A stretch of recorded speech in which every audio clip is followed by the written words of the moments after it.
बचाव में आप क्या कहना चाहते हैं? मेरे असली ने जो कुछ भी किया है वो एक गरीब एम्प्लॉय को न्याय दिलाने के लिए किया है। जो इंफॉर्मेशन कंपनी छिपा रही थी या मैनिपुलेट कर रही थी उसको सबके सामने लाने के लिए किया है। मैं मानता हूँ योर ऑनर कि इन दोनों का रास्ता गलत जरूर था, लेकिन इंटेंशन बिल्कुल सही था। ये देखिए योर ऑनर, ये फोटोग्राफ इन दोनों को उस कंपनी से मिला है।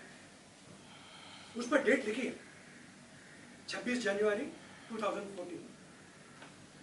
उस दिन कंपनी के फाउंडेशन डे का सेलिब्रेशन था और एम्प्लॉय ड्यूटी पे था, मौजूद था। इस फोटो से साबित होता है। इस पर कंपनी का यह दावा कि एम्प्लॉय ने 6 अगस्त 2014 को ड्यूटी ज्वाइन की थी वो गलत साबित हो जाता है, खारिज हो जाता है। ये कोई मामूली एविडेंस नहीं है। इस फोटो ने इतनी बड़ी सच्चाई को उजागर किया है, कंपनी के फ्रॉड को सबके सामने लाया है, एक बेचारे गरीब एम्प्लॉय को न्याय दिलाने के लिए। इसलिए मैं आपसे दरखास्त करता हूं कि इस इंपॉर्टेंट एविडेंस को हासिल करने के लिए मेरे असली ने जो कुछ भी किया इनकी छोटी सी गलती को नजरअंदाज किया जाए और इन्हें बेल दे दी जाए। That's all your honour. आपकी बात तो सही है एडवोकेट शर्मा, अक्षर ले पेन, पर इससे उनका गुनाह कम नहीं हो जाता। अक्षर ले पेन, पूरा कर। सच साबित करने के लिए झूठ के रास्ते पर चलने का लाइसेंस किसने दिया इन्हें?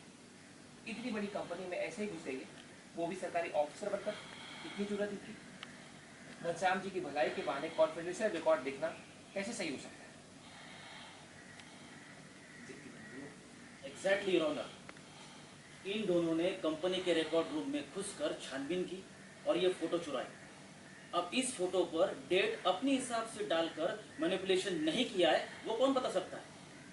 सर, ये दोनों गुनहगार है। फेक इनकम टैक्स ऑफिसर बनकर ऐसे सर्च करना is a crime. So I request the court इनकी बेल रिजेक्ट की जाए। Thank you your honour. कुछ लिखिए साहब। लिख रहे हैं, नोट कर रहे हैं, लिखिए सब कुछ। नोट कर रहे हैं, नोट कर रहे हैं, नोट कर रहे हैं, नोट कर रहे हैं। देखिए सामने, बोल दीपक। गलत तरीके से हासिल किए गए सबूत को यह अदालत नहीं मानेगी। प्लस इसमें टेम्परिंग के भी चांसेस हैं। wrongfully procured evidence cannot be admissible in court। इन दोनों ने जो कुछ भी किया है वो गलत है और शर्मनाक है। इसलिए अदालत इनकी जमानत खारिज करती है और इन्हें अगली हियरिंग तक पुलिस कस्टडी में रखने का आदेश दिया।